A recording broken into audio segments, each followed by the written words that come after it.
Alright, so basically what we've done this evening is we've got this 4BT Cummins all put together. We've got the adapter plate, we've got the flex plate on, we've got all the bolts torqued down to spec, and also we put some Loctite on there, some blue Loctite, just to ensure that everything is going to work out just fine on it. We did get the Ford 6.0 Power Stroke starter bolted up, and we have got basically a battery that's hooked to it. Have not tried to start it yet. Battery's a little low, so we went ahead and put it on charge, and we are hopefully going to have a successful day tomorrow. We went ahead and hooked some fuel lines up to it. Got a little diesel in a can here, and we went ahead and primed the system. We got fuel pumping through the VE injector pump, and also coming out the return line back to the gas can. So we know we got plenty of fuel in the injection pump, also through the fuel line. And then once we start cranking this engine over, we'll then go ahead and crack the injector lines and let the rest of the air bleed out, and then tighten them up, and then we will see what this thing will do. Hopefully it'll start up and do well. We have yet to put the exhaust manifold on it, and also have yet to put the turbo on it. So the turbo actually needs to be rebuilt. I've got the parts lined up. I just need to go get it, but before I did that, I just want to make sure that this engine was going to go ahead and crank over and fire, and also we'll make sure we'll have plenty of oil pressure.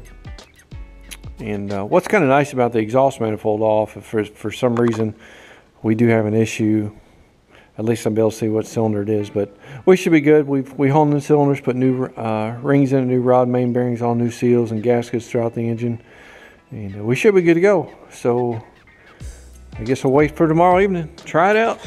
We'll see you. All right, everybody, it's December the 1st, 2018. We are going to try to do our first test run after we rebuilt this motor. As you see, we've got all the transmission adapter plate on. We've also got the flex plate. We've got a series of wires going up through here. We was having some trouble for anybody that's trying to do this and you're trying to use a 4BT or 6BT. One key to remember is this wire right here has to be at least a 2-aught wire. I know some can get away with 1-aught, but let me tell you, we had couple different jumper cables on there along with some wires, and a regular starting cable. It was not heavy enough. Starter turned extremely slow, and I didn't know what was going on until I went to Napa, bought that 2-aught wire. They crimped on some ends, and now it cranks over good. We just got done bleeding the injectors on it. We cracked them. We've got the fuel solenoid hooked up. We've got an oil pressure hooked up, and we've got our diesel ready to go. So we're gonna give this thing a whirl, see what happens. So all right, Ethan, if you want to go ahead and just watch that wire down there. Okay. Yep. Hold on a second. Get your earmuffs on in case the thing starts. We do have our oil pressure hooked up. Our sending unit, that's going to be for the Chevrolet K1500. That's going to be automatically just plug and play on that. That way we'll have the gauges on the Chevrolet truck. And all right, if something goes wrong, just pull that one cable off, okay?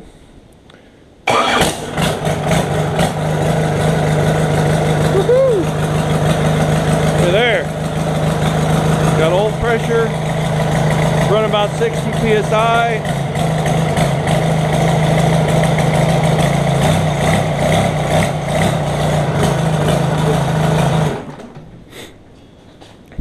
All right, Ethan, let's do it again. When you get it started, just come over here and hang on to this. We're going to try to go ahead there. Let's go ahead and see if it'll restart. All right, go ahead.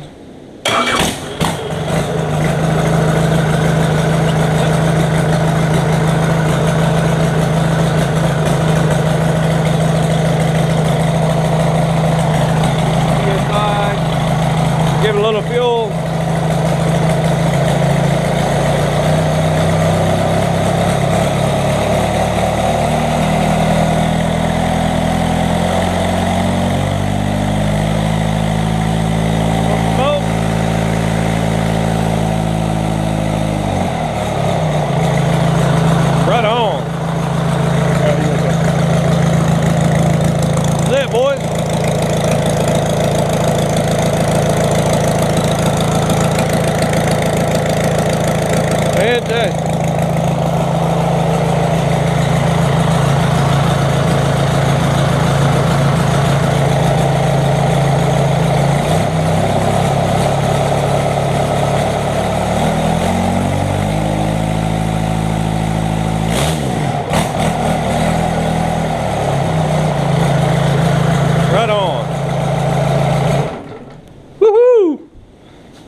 There it is.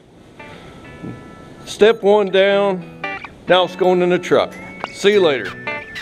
Yeah.